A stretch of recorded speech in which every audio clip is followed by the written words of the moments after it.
Welcome to the Not Badger for the week ending July 30th, 2016. Here, thanks to our brainwashed thralls whom we have bewitched with the tears of virgin Neko girls, we have compiled a collection of funny, interesting, and hopefully useful clips from our most watched shows. Enjoy the spoils of their hard work. First up, Ermahgerd cast number 78, where Allison and I look at the new Wonder Woman trailer and Anita's whining about animation budgets or something and how it's sexist. Now in color, the Wonder Woman trailer, that is. From what I understand, Hippolyta, or if I'm pronouncing that correctly, that's Wonder Woman's mother, and she has a hate boner for men. And it's got to do mainly with something that happened with her backstory. I believe Hades screwed her over or broke her heart or something at one point, and I can't exactly remember that part, but she basically had been screwed over by men, and so she has a thing against men. And that's the thing about the Wonder Woman story that's really good, is at least the origin story as I understood it. Wonder Woman Diana, she doesn't know the truth about men. She's never met one. Her mother constantly warns her, don't deal with them. They're all shitlords. They're all assholes. They're all, rapists, whatever. Basically, she is essentially a radical feminist. And I have started this island of all women because, or I'm in charge of it because, this is what I think, right? And you need to, stay over here. This is where it's safe. Men are dangerous. Whatever. Warlike, destructive, etc. And Wonder Woman meets a man, and she has those assumptions, which she learned from her mother. And then over time, from spending time in the real world with men, she realizes that they're not all bad. And she actually that actually brings her into conflict with her mother, who has basically fed her this idea that men are all bad, and she's the one who discovers that they're not, and that they're capable of empathy and heroism and sacrifice, and caring, and this is something that, and compassion, which is something that under her tutelage, growing up, was something that only women were capable of. So if they're sticking with that narrative in this movie, then I'm all on board. That's perfect. That's wonderful, in my opinion. But after, when World War II started and Superman came on the scene, because he was basically the first of the superheroes, then all of the superheroes came. And they were all sort of responding to what was going on in World War II. I believe there were a lot of Jewish immigrants that were making superhero comics. The guys who made Superman were two Jewish guys. Jack Kirby is a Jewish guy. It goes on.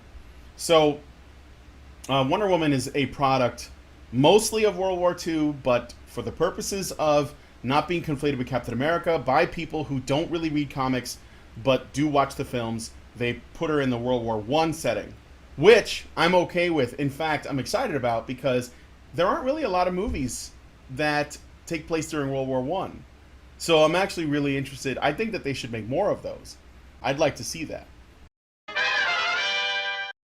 It's a little less morally black and white. I mean, you're not killing Nazis at this point. You're just killing a bunch of guys who were gang pressed into wartime service. Yeah. Because the Archduke was shot. Or they were, made to believe that this was going to be glorious, because it wasn't World War I. Like, everybody went and they thought, oh man, it's going to be awesome, like these paintings, and I've never even seen war before, because there was so much And then it turned out to be one of the most horrific.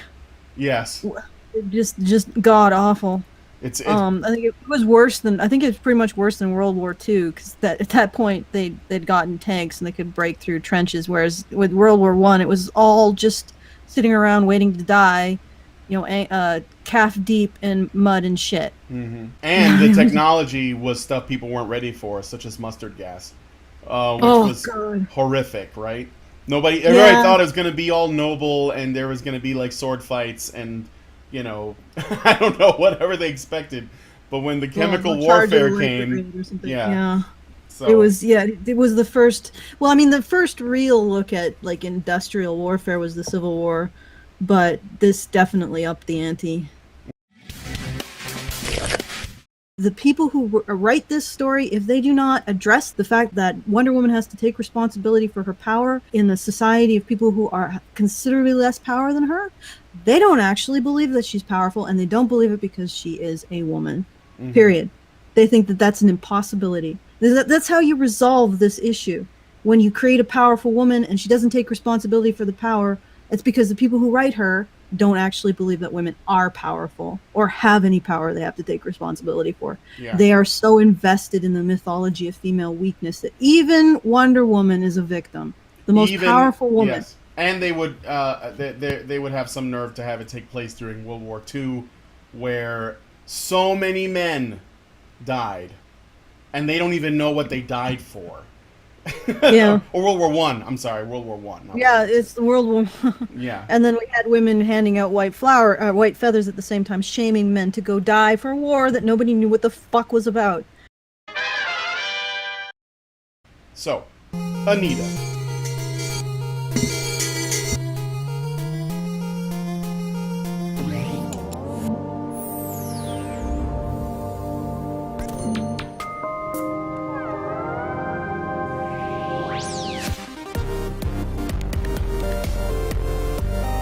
I'm just pausing for the banana.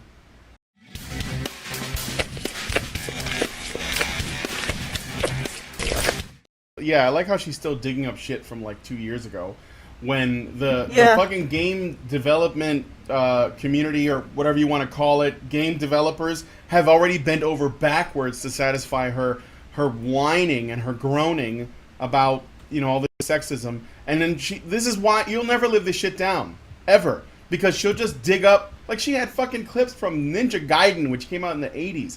No matter what you do, no matter how much progress Ubisoft makes, they can make a game tomorrow that has no men in it at all. And all of them are women, and they have different races and different body types. And, you know, the only thing that is that's not female are all the things that you kill or exploit, which will all be male. And they could basically check every box that she wants. And then when Anita makes another video, she'll dig up a game that they made like 4 or 5 years ago. Because she doesn't care about what Ubisoft does, or any of these developers. She's going to use what you have done, the sins of the past, in order to forward her narrative so that she can make money. She doesn't even care about video games. No, additional characters that move completely differently are too hard to animate.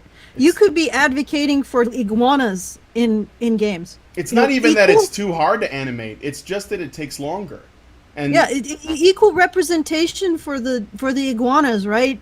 Anita, you know, but they would say exactly the same, and it's not iguanaism. It's just that iguanas move differently than bipeds. Just like men move differently than women, probably not as differently as an iguana does from a biped, but it's the same principle. It wasn't because women were too hard to animate. It was because it was too hard to animate these two different things and double the work. It's just double the work, which means double the time, which eats into when they could release the game, which eats into when, you know, how many sales they might get. And there are people who don't want to wait. Plus, what if, just bear with me here, what if they spent all that time, energy, resources, manpower, hiring to get like the voice actors and everything to put in female bodies as an option, and nobody used them? They ticked all the boxes. But here is Anita with a new video digging up old shit despite Ubisoft addressing the issue that she complained about. This is why you cannot satisfy these people. Don't. If you could, they would be a market. Like, let's be quite honest. If you could satisfy these people, they would pay for it, and it could be a viable market, but they're not. Women could totally own the game industry if they chose to. And because they don't choose to, men are catered to in this industry. It's as simple as that. You can't. And what's really frustrating is she sees the world in terms of female damsels. It's like the lens that she sees the entire world through is only in terms of women being victimized or vulnerable. She cannot see the women's agency here. She can't see that if women woke up tomorrow and said, hey, We all like games, and we're willing to pop down, a couple $100 a month for games, that immediately the games industry, on a fucking dime, would say, fuck you, men. You can go sit in your own shit, you pieces of animalistic filth. And they would love that. The game industry would fucking love that, this shit. Obviously, it would love to shit all over its current demographic. Because nobody likes men. Mm-hmm. Nobody wants to serve them. It would shit all over its current demographic and embrace the female consumer. Like, I don't know, water embraces a stone. Whatever. It would just embrace the female consumer and be so fucking happy because it would all make sense to the world now. It would all make sense. Because that's what really makes sense to corporations, is when women are the primary consumers of something. When men are the primary consumers of something, it doesn't make any goddamn sense. They understand appealing to women. And it took 10 years for Call of Duty to introduce female soldiers into its competitive multiplayer with 2013's Call of Duty Ghosts. Okay, I'm just going to point something out, Anita. Women aren't subject to a Call of Duty. That's a euphemism for the selective service. So not only are you... I can't even use a metaphor to explain this. It's like, this is a male-only situation that you are called up and expected to honor your commitments to the government by turning yourself into government property, essentially. No, it's state slavery. This is an all-male situation, and you are insisting that, at least in fiction, it should include women. You might be asking yourself, doesn't having female enemies in a game perpetuate violence against women? Oh, I want to know the answer to this question. I want to see what she has to say about that. And that's a good and fair question.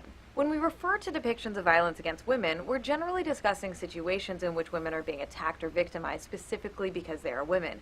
Wait, what? How do you determine that? Do you really honestly... Okay, let's go back to Call of Duty, Anita. You realize every man in there is being subject to violence because he is a man. Call of Duty is a reference to selective service. And selective service is selective by what characteristic, Anita? That characteristic is what's between your legs, lady. So those men are there being killed or killing or bleeding or being dismembered because they are men. They are in the battlefield because they are men. You tell me one situation that a woman is subject to violence because she is a woman. What is there any fucking situation that a woman is subject to violence because she's a woman, not in spite of being a woman, because she's a woman?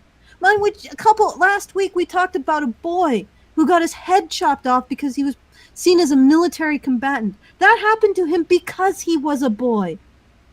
And I was thinking about that. I was running that over in my head over and over and over again. There was a story about a girl, and yes, she survived, and I made a mistake last week. I thought she didn't. But I think her name was Malala, who was advocating female education in Afghanistan and was shot but not killed by the Taliban. You realize that happened not because she was a woman or a girl, but because she defied her female role. If she had, regardless of how strict the female role is in Afghanistan, if a woman adheres to it, her risk of violence and bleeding and dying and having to kill is zero. It is because she's a woman. If she adheres to it, it's not zero. It is reduced relative to men. This person on the left, that's a man. That's not a woman. That's a boy. So I don't know why she put that in there. I don't know what that's a boy named Leon. This is the degree to which Anita knows what she's talking about, which is not at all. Maybe she's referring to him as a him? No, that is a boy, and she is basically trying to say there are examples in which violence against women is justified because they're on equal footing, and that is the example is fighting games. This is Leon from Tekken. That's a boy, as far as I know. Unless they revealed it was a woman, that is a boy. So they got that. She is wrong. She doesn't know what she's talking about. But if we're going to apply the logic that Anita's trying to apply, then let's take a look. If people are shooting at women, they're going to recognize that they are. If they're shooting at men, in general, people don't even notice because they're just those are just enemies. And if they're shooting at children, I'm guessing that they'll also notice. I mean, even in games where killing children is advised, it can be uncomfortable. That's what made Silent Hill so creepy. presence of female combatants in games like these, there's still a tendency for game studios to treat female representation as some kind of extravagant goal, rather than simply treating it as standard in the same way they handle male representation. The excuse that I hear most often for the absence of female combatants in games is that players wouldn't believe it. But games, even ones that draw on historical locations or events like the Assassin's Creed series, create their own worlds and set the tone for what we will or won't believe. Just pausing it. What? They oh my god. This is one of those media matters. It actually influences people's perceptions of the real world. Playing a video game affects... Really, Anita? So basically because I play Street Fighter, I have to have the understanding that if I learn how to channel my chi, I can throw a fireball through a waterfall. To participate in the worlds games create, we happily accept time travel, superpowers, ancient alien civilizations, the ability to carry infinite items, the idea that eating a hot dog can instantly heal your wounds. Oh, I see what she's saying. So basically she's saying that there's a lot of impossible shit that happens in video games already. Why is a woman being in a game so unbelievable? It isn't. It's it not. Isn't. I don't actually... Yeah, I've heard people make the statement that they find it unbelievable. And I think that's actually the weakest argument for Anita to make an argument against. Because I think that's actually the worst argument against it. Because her initial premise is that women are hard to animate, and that's what they said. And they didn't say that women are hard to animate. They said animating a group of people that move and look completely different than another group of people adds twice as much work, which is a completely uncontrovertible, impossible to argue statement based on reality. And she took that to women are too hard to animate, and now she's taking it to they're not animated because it's so unrealistic, and yet all these kinds of unrealistic. Nobody's saying that but you, Anita. Mm-hmm. Nobody.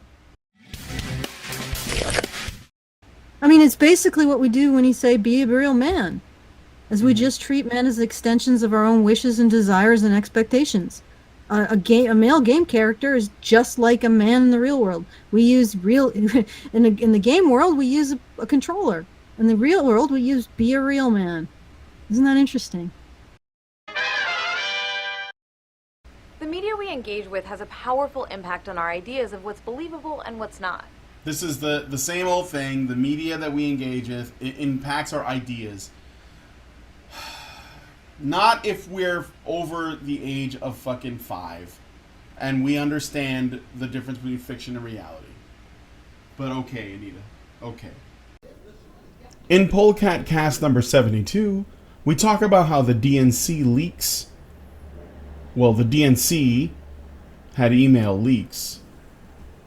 Well, you know the deal. It was a small story from a couple weeks back. And then there was a shit NATO that followed. You probably know about the shit NATO, though. A couple weeks ago, I said that if we made $2,650 a month, we could break ground with a real-life badger cave.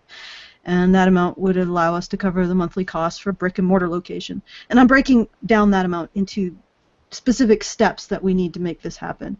It's a goal that's really important to me, and I hope it is to everyone listening as well. It means that if you're in North America, you can go to the road running past your home and know that after however many lefts and rights, you'll come to a place where the badgers are. It's also a huge step forward for the men's rights community to have an actual real-life studio space devoted to bringing awareness to men's issues and supporting those artists and creators who are making it happen. Because I think it's really important that we not just have a place on YouTube, but that we have a real-life place where we can collaborate and start to develop our ability to talk about these things, to sell these things, and to make these things into stories, these ideas into stories. I'm really passionate about them. I'm really inspired by them. I think there's a lot of potential in the issues that we talk about for creating really powerful works of art. In terms of this location, securing location will require me signing on to a mortgage, which is definitely a risk I'm willing to take to make this a reality. In this case, the next funding goal I'm going to be setting is going to be $1,500 per episode, and that will allow me to cover the mortgage, the land taxes, and the utilities to make sure that we secure that space and it doesn't get snapped up. And I'll be giving more information about that as we go along. So our next funding goal of $1,500 will allow me to do that, to secure the space, and I'm really hoping that we get to it soon, because the property in question was recently reduced down 59K and may be snapped up at any moment. And also, if we get to that 1,500 per episode deadline by August 7th, Karen promises to send a ham sandwich to Jank of the Young Turks.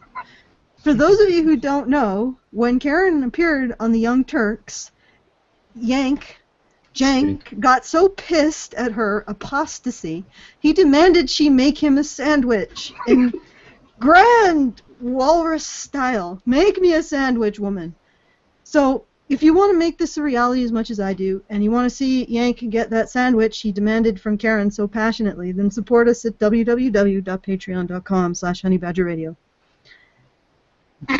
Because Jake needs another sandwich.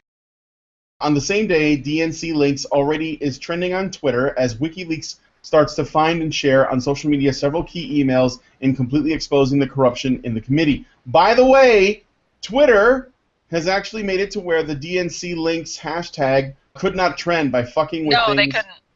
They couldn't do that, or they didn't do that? According to WikiLeaks, that the Twitter was suppressing their tweets and things of that sort. So, yay. Yeah. So Twitter was suppressing the links, so people couldn't actually talk about it. That was on July 23rd. Twitter kills hashtag DNC Links. Trend DNC Link, or Leak, rather, which is not plural like the original, comes in its place. People begin to see that Twitter is actively suppressing the story. Reports begin of Twitter using shadow banning, link flagging, which says things like this link may be dangerous, and trend manipulation to suppress the great revelations made by these emails. On July 24th, pundits involved in the DNC committee themselves begin to spin that the Russians did it, and Trump convinced Putin to have it happen. Hillary Clinton hires Debbie Wasserman Schultz immediately after resignation as top campaign official for the Hillary 2016 campaign. On July 25th, the Democratic National Convention of 2016 begins, tensions even higher than before. From what I heard, there are more people that are protesting at the Democratic National Convention than there were people that were at the Republican National Convention in total. And guess what, Brian? What? The DNC built a wall around the event. And it was huge. It was really huge. It was huge. Yes, it was. Make America great again? Make the DNC great again, I guess. So hypocritically, they built two walls, one requiring ID entry for the into the Wells Fargo Center, and the other one around the convention stage. Bernie Bros began chanting outside the convention, and within it, things like, "Hell no, DNC, we won't vote for Hillary." Major news networks involved finally acknowledged the emails. Good work, guys. By the way, this is how many days after this happened? We're talking 3-4 days. On the 22nd is when it happened. The news didn't want to talk about it until the fucking 25th. So 3 days later, they sort of start to get on the ball. Questionable DNC strategy for getting out the Latino vote in 2016. So they have an email here, it's, I guess, objectives, that say getting out the Latino vote in 2016 and beyond. Introduction. The U.S. Hispanic population, and then they go on to say it's the biggest generation ever, and we're bringing more in. It's going to be great, guys, whatever. And then they list out how this can be a window of opportunity for generations. Hispanics are the most brand-loyal consumers in the world. Known fact. Hispanic brand loyalty is generational, entire families. Once a brand loses this loyalty, Hispanics never re-engage, unforgiving, and then they go on from there to talk about their long-term relationships to brands. So they're basically doing what I actually assume they would have been doing from forever, which is to treat this group as a group that we can target, we can manipulate, and we can get them on our side as long as we make Trump to be some kind of Hispanic-hating crazy person. I will say this from my own personal experience. I know this person. I've shook hands with this person reluctantly. And he is actually your representative, Brian. He is the representative of the 4th District of Illinois. Gutierrez? Luis Gutierrez. Yeah, that Luis guy. Gutierrez, yeah. His speech yesterday irked me like no other. He was He's saying, well, he's I'm a Puerto scumbag. Rican. I'm Puerto Rican. And we're still American. We're Americans. We're American citizens. It does, to me, the whole illegal immigration thing. We're not illegal immigrants, so why should I care about illegal immigrants or illegal immigration? They're like, oh, well, Trump, he doesn't like you either. He thinks you're rapists and murderers and everything. You're horrible people. It's ridiculous. And this is what they're trying to spin, and this is what they've been trying to do forever. Now they just found Trump, who I guess is saying ridiculous things.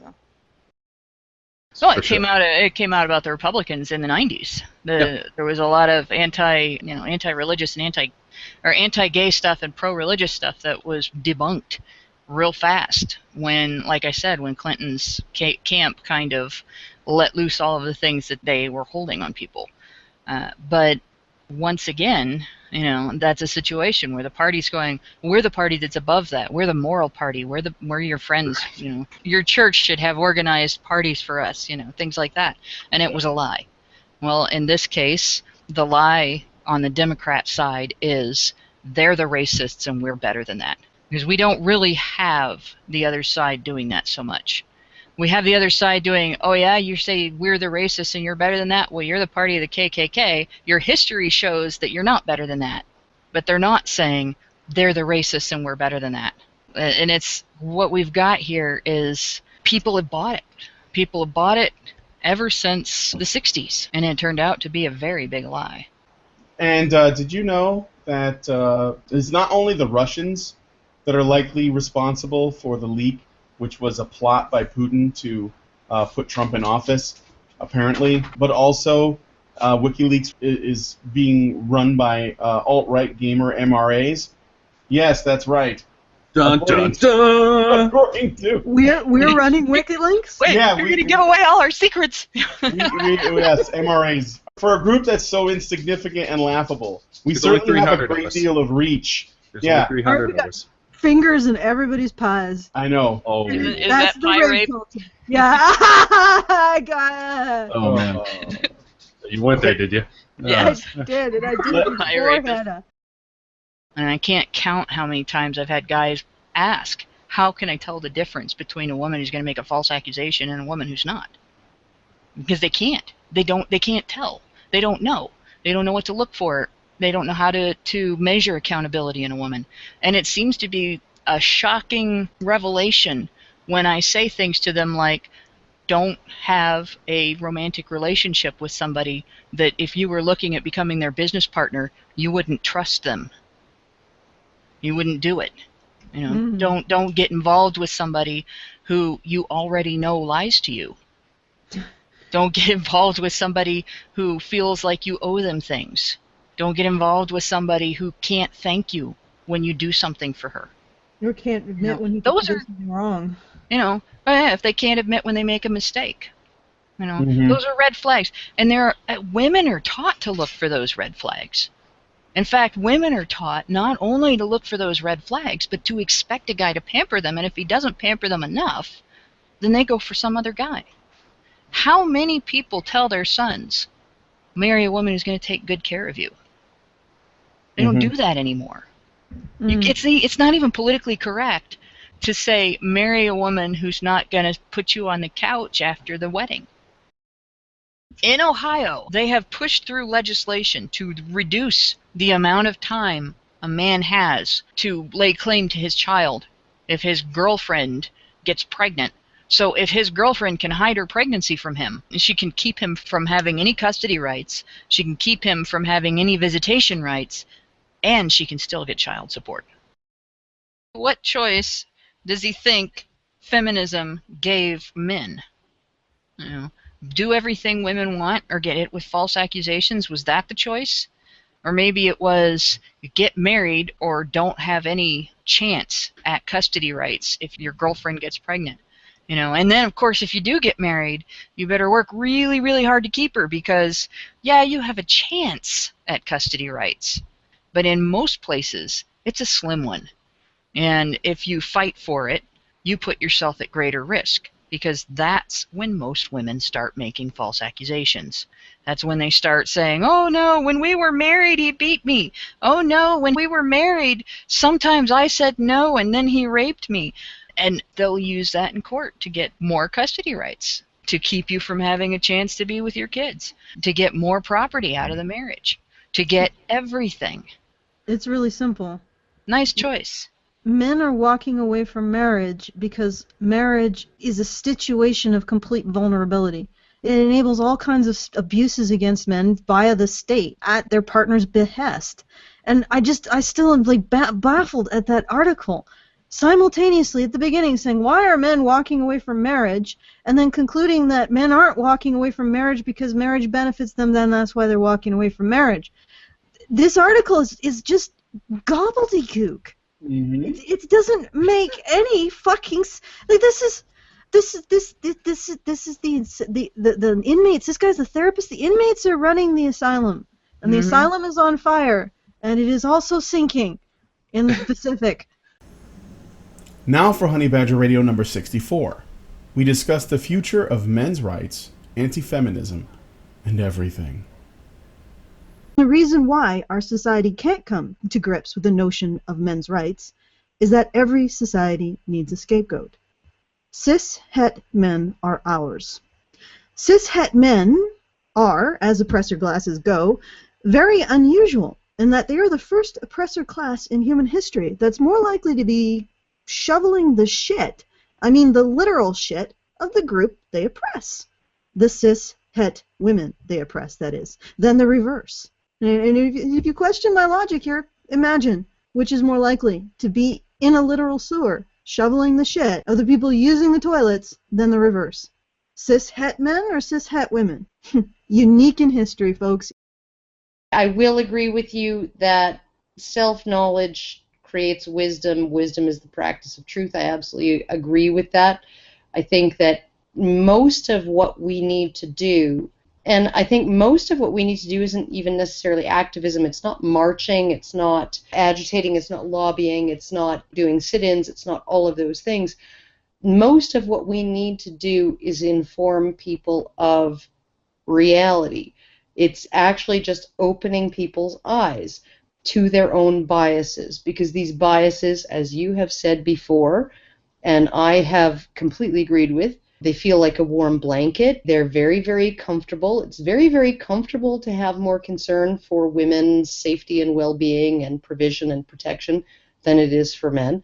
It's very, very uncomfortable to care about men and how they're victimized, to even a tenth the degree that we do about women. All of those things, those sort of impulses that we have that are bred into us through biology and then reinforced by culture, I think those things, once you open people's eyes to what's really going on, that's the only way that we're actually going to make effective change, is to have a significant portion of the population realize that they have these biases. I mean, like, I even have them. I watched that video of the Egyptian woman in the blue bra. I was sick to my stomach, and when I was sick to my stomach watching it, it wasn't because I was watching the guy 3 feet away from her get a beating twice as bad as she did. It was because, that was a woman. Oh my God. And I know some MRAs who have been in this for years who commented on the video. I didn't even see that guy at all. I didn't even notice him, just a few feet away from her. My eyes, all of my attention was riveted on her. Well, that's where all of the international community's attention was riveted. That's where the UN's attention was riveted. That's where Egypt's attention was riveted. And that's where the Egyptian female population, that's where their attention was riveted when they actually finally got up off their asses and out of their homes and marched and pledged their brothers' deaths to avenge the crime against this one fucking woman. The question, as I see it, that we're dealing with here, it's not just whether or not we can get past othering, but whether or not we can get past othering groups outside the defined in-group in a way that gets used as an excuse to reduce our recognition of and our consideration for the human rights of the people that we have othered. Because we other for things that we don't do that with respect to. Like, we other over sports teams. If I get on here and I say, "Hooday, Dallas Cowboys fans are going to be annoyed." You know, if I get on here as an Ohioan and start rooting for the Dallas Cowboys, then any of our listeners that are Bengals fans are going to get annoyed. I once enjoyed greatly rubbing the nose of some Cleveland fans in the fact that even though I was from a northern community, our newspaper was once told by their PR that they didn't have any fans that far south, which means their fan base isn't all that big. So, I mean, we razz each other, and we do that for sort of fun and jostling, establishing boundaries and establishing position and things like that. That's not necessarily bad. It's bad when we start using it to say, I have more right to food than you do. I have more right to defend my boundaries with respect to my body than you do. I have more right to recourse if a crime is committed against me than you do, because I'm in the in-group and you're not.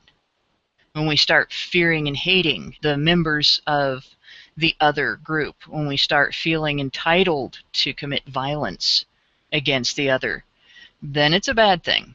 So the question then becomes, can we change that? Can we change that tendency? Well, not easily. But the civil rights movement didn't happen easily either.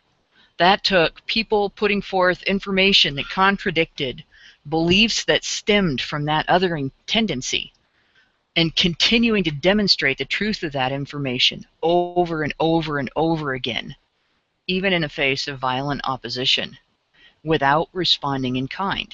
It took demonstrating we're not others. You have to non-other yourself to the people that consider you an other in order to change the way they think. You can't necessarily teach the in-depth explanation of every concept related to critical thought, to every age group, but you can teach a 5-year-old that if he argues with another 5-year-old by saying, well, you're a poopy duty head, that doesn't eliminate the other 5-year-old's argument. What the other 5-year-old said stands because all he did was call him a name.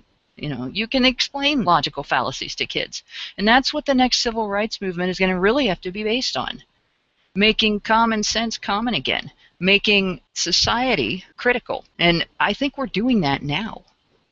And I think that what we're going to have to do is keep pushing at this the same way that the civil rights movement did. By not responding in kind when we are met with hatred and anger and violence. By not lashing out. We can criticize. We can even say fuck feminism, but we don't necessarily have to lash out and say, that nobody can be redeemed, that no person that's been involved in poor thought can ever learn better.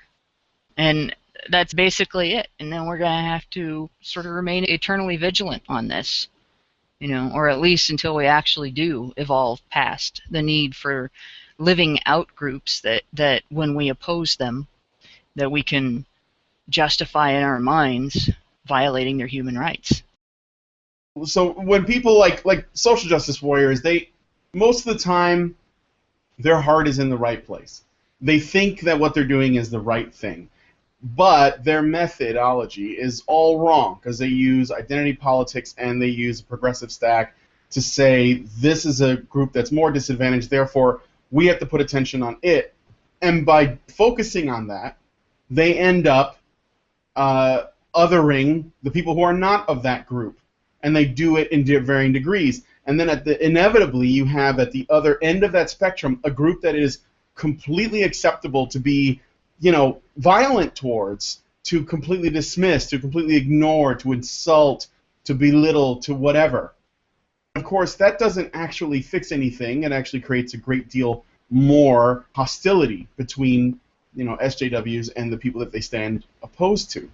So the problem is that they don't apply these things universally. This is often where they end up getting into arguments with people, where they say, you guys are against racist, but you're being racist towards us, because you deem that we are not worthy.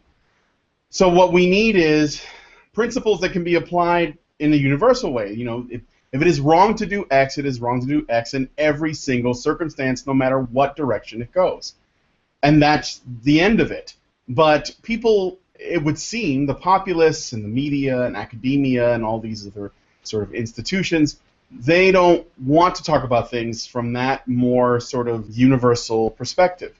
So we need to find ways to bring these conversations out so that and make it in such a way that it's very simple for most people to process. And I'm not saying that they're dumb. I'm saying, like, it is a simple idea.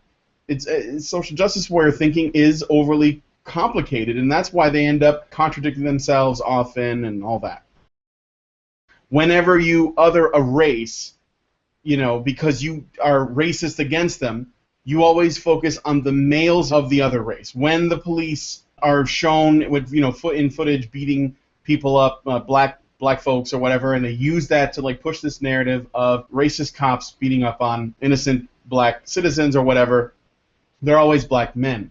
And this is going back to the thing that Allison has said before with the wartime propaganda and stuff, and how the whole thing was around othering the other nation or race of people or whatever ethnicity. However, they were using the men to make that point. There was no fear of the women over there. There was no hatred of the women over there.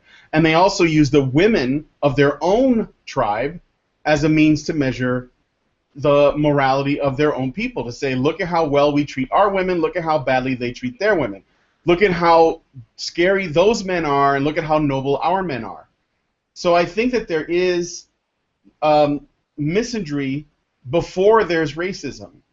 I think that it actually, you can't have racism without misandry in many ways, because you have to have something to point at and say there is a threat over there. And the only way to do that is to say that those men are a threat. And yes, that's sexist against women too, because you're dismissing the fact that women could be a threat. But I think this is the way most people work.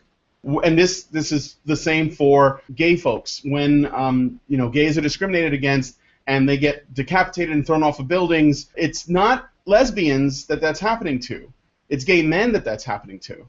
When people are when it comes down to it, if you look at bigotry in any form, it's actually the men of those groups that are suffering the most in most cases. And I think that is something that a lot of people don't even notice.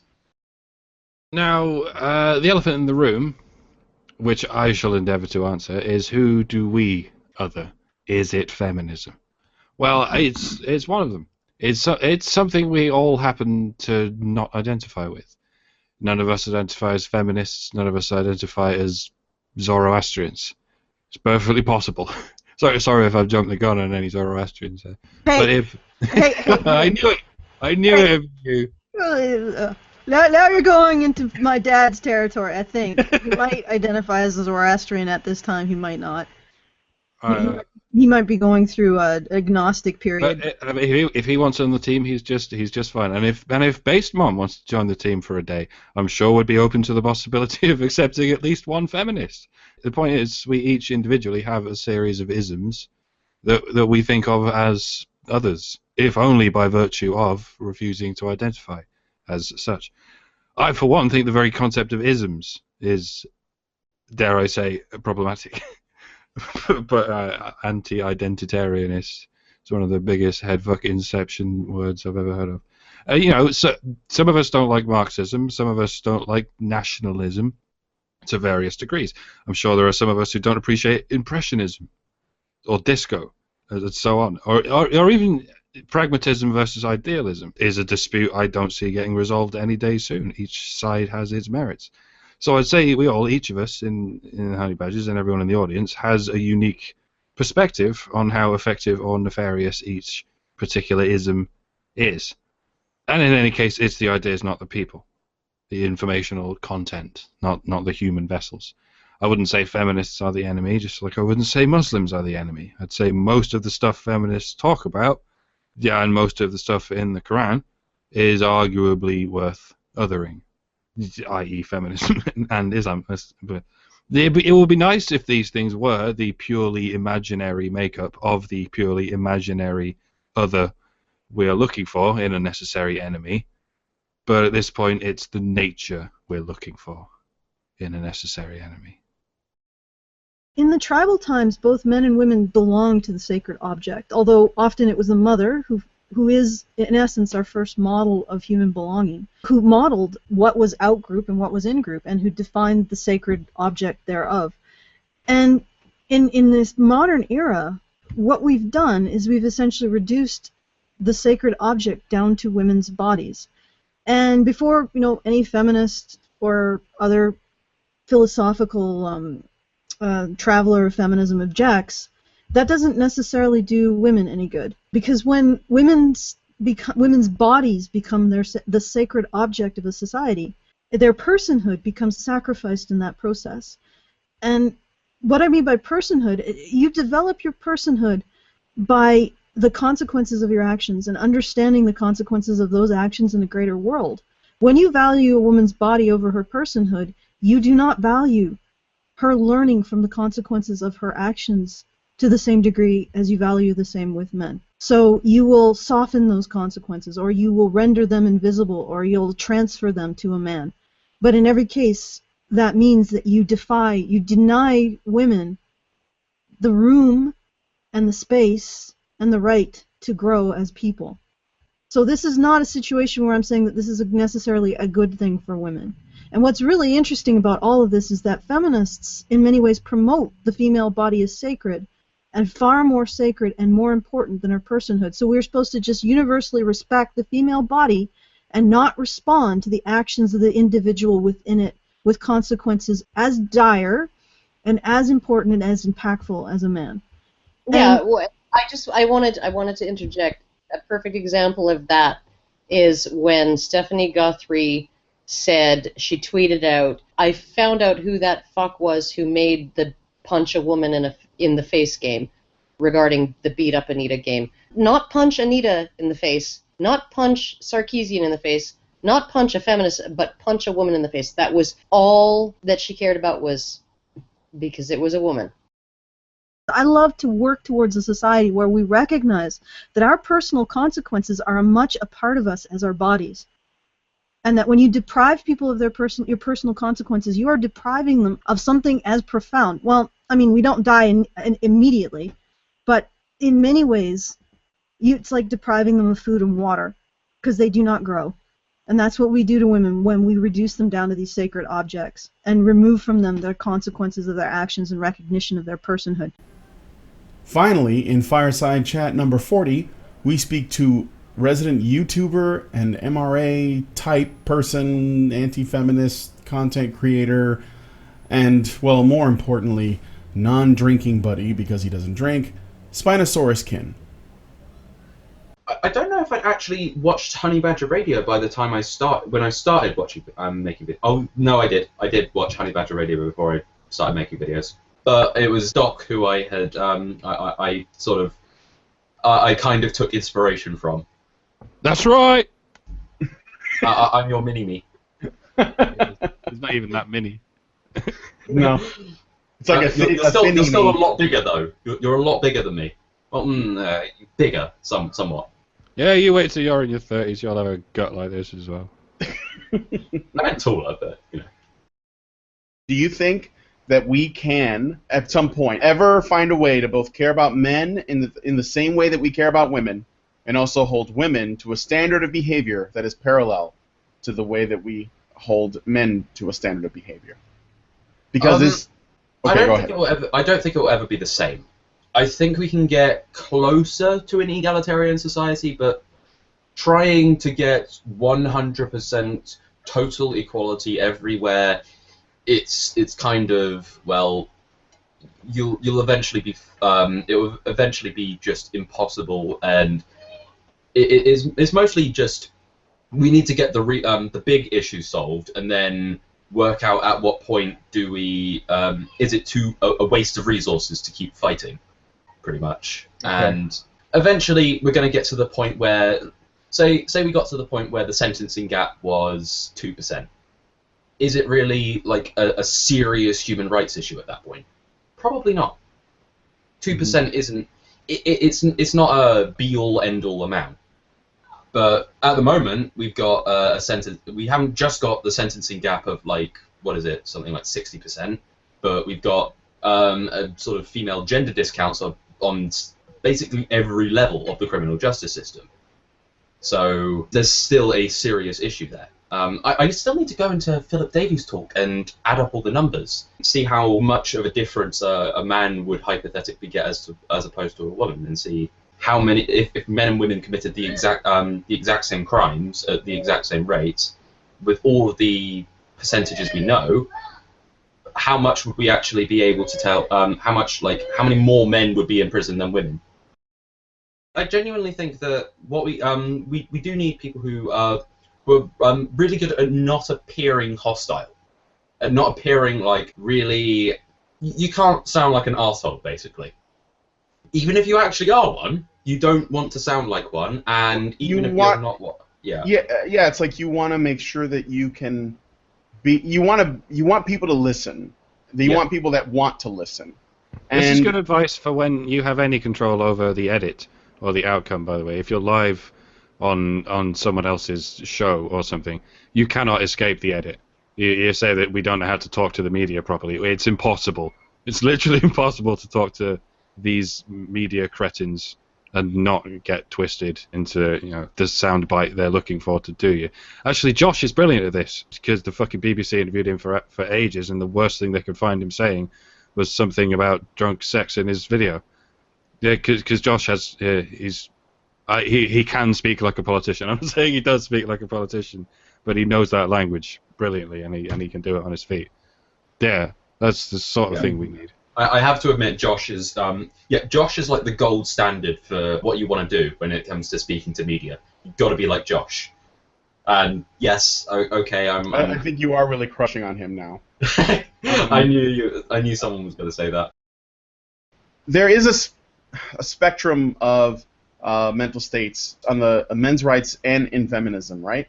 And I would say on the far end of men's rights, like if you go all the way, it gets pretty autistic. And I've spoken to several sort of people who say that they are high functioning autists that I'm 90-something% sure I'm somewhere on the spectrum. Yeah, and that seems to be a common thing on the men's rights side, and that's why they tend to stay very rational, and reason and evidence is tantamount to forming these arguments, which they have observed, and they've looked at the numbers and they've crunched them, and you can see that on lots of people, in lots of people's YouTube content or in their blogs or whatever that talk about this stuff. So on the far end of that, you have autism, which actually happens to be more common in men, in general. Like more men are susceptible to these Asperger's and that kind of stuff. On the feminist side, all the way on the end of that, you have people that are just histrionic and narcissist, and they have a different kind of thing. They have a different disorder where they're all emotions all the time, and they're ready to blow up at any given. I mean, look at all of the people who get triggered by Milo's university visits. Every time he goes to a new campus, you get more videos of people throwing plastic trash cans and screaming at the top of their lungs. Or needless to say, this is why all us Spurgs over here are very grateful to have an openly narcissistic, flamboyant chap like Milo on our side, because he's rare for us. Yeah. And he at least admits to it. He's like, yeah, I'm narcissistic, which is unusual for a narcissist, by the way. Yeah. To admit it? Yeah, the most narcissistic people think they're too good to be narcissists. It makes sense. Yeah, and I've genuinely met Milo in person, and I still can't tell where how serious he is and where the character begins and where Milo ends. It's still impossible to tell, honestly. But from speaking to him, it's obvious that some of it is not necessarily Milo, and it's obviously just to provoke people. It is kind of jarring to see a woman actually standing up and defending men. You can when you see a man defending men, it kind of makes sense. He's like, I'm kind of one of them or something. Right, or you think, oh well, that's out of self-interest, so why wouldn't they do that? Yeah, but then when you see a woman defending men, it just it doesn't make sense from the sort of gynocentric perspective, almost. Mm-hmm. Which I think is one of the things that can knock people out of that mindset quite well. It just sort of hits them hard enough that they think, maybe there's more to this. Yeah. Or if they are sort of still kind of too emotionally attached to feminist ideology, then they might scream at them and tell them to make them a ham sandwich. Mm-hmm. You know, I want to ask Cenk, like Cenk was, and this was something that I see a lot of feminists doing, is they try and they try and take the whole like feminism did this at one point, therefore you've got to thank us for it. Well, since Erin Pizzey founded the women's shelter movement, and the first women's shelters in the world, doesn't that mean every single female domestic violence victim has to thank the men's rights movement by that logic? One of the things we need to do is we need to maybe focus a little more on very easy to prove, clear-cut issues. So start with one really big issue, right? So I would say something like father's rights or domestic violence, because not only are they very easy to prove that it's happening, they are easy to prove that feminism is not the solution. It's actually contributed to the problem in the first place. But now we actually have a solution, and the only people in our way are feminists and other people who just want women to be treated better than men. At that point, we basically won the argument to anyone who is actually willing to have it. To be honest. Yeah. Those are two good ones. Father's rights is the most important one, definitely, in terms of society and in terms of men in general. Circumcision is, more than anything, a symbolic argument at this point. It's not as important, to society as father's rights. But I just want to see what happens if that gets made illegal. I want to see if it even makes it into the media. I want to see if there's an outcry. Well, there will be an outcry, but I want to see how the media suppresses the outcry about how dare they take away our baby torturing tradition. Because that's the measuring stick. And it's going to be the smoking gun in the history books.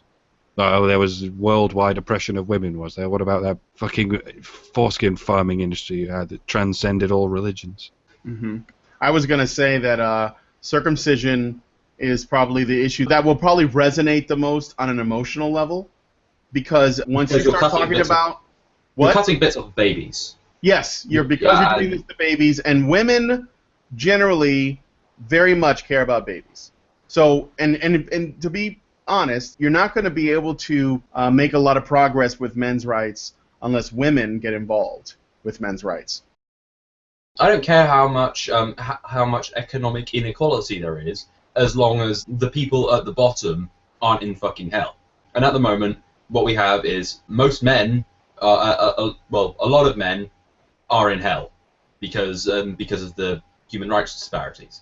And as soon as that starts changing, then we will actually be able to get to a point where it's just good enough.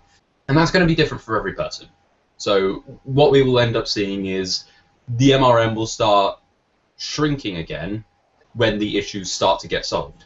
Yeah, when I hear things like we will no longer need men's rights when gynocentrism is done away with, or when gynocentrism is no longer an issue, and I think, bruv, you're never going to get to a point where you're satisfied that that's happened. And that's what happened to feminists. They decided, feminism will no longer be necessary when we've got rid of patriarchy, and that's never going to happen because they see it wherever they look. That's why you have to be careful with terms like gynocentrism and stuff, and sort of wibbly-wobbly goals like this, because you'll fall into the same trap of being defined by opposing something entirely abstract. And that's not healthy. You're just a PC tone troll. How dare you? No, we've met each other in person now. This is all just a formality now. Oh, you folks who've only ever talked to each other on Hangouts, you can't know what this is like. We're just it's like a phone conversation now. Remember when the other week when we were patting each other on the back? Yeah. Mm-hmm. Yes. Yeah. And you didn't actually drink with us though. Do you not drink? No, I don't drink at all. I just never started and can't afford to be honest. And I like keeping my critical faculties. That is very fair. Yeah, and I don't need to be drunk to have fun. Some people need to drink to get to their critical faculties. Like I don't. I think that Karen runs on wine, cigarettes, and bitterness, but it keeps her making the great videos that she does. I need to drink to tear down the wall between my critical faculties and my tongue. Sometimes it breaks down too far and my tongue goes like that. We hope you enjoyed this clip show. If there was a clip from these shows that you think we should have shown, please leave a comment on the video and include a timestamp. Thank you, and Badger on.